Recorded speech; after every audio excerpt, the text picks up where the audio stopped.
Tremendo avionazo me pegó un susto, jajaja. Iba de camino a la chamba, escuchando unas buenas rolas por el intercomunicador, cuando de repente me pasó este avionzote por un lado.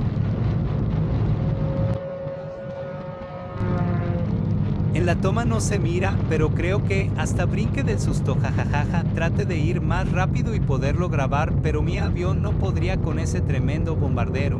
Ese tipo de motos son otro nivel. ¿Ustedes reconocen qué moto es? Pónganlo en los comentarios y díganme qué opinan de esos aviones que andan por el asfalto. Escuchen la potencia de ese motor y cómo bufa, perdiéndose entre los carros. No se olviden de dejar su like, comentar y seguirme en mis redes sociales, es gratis.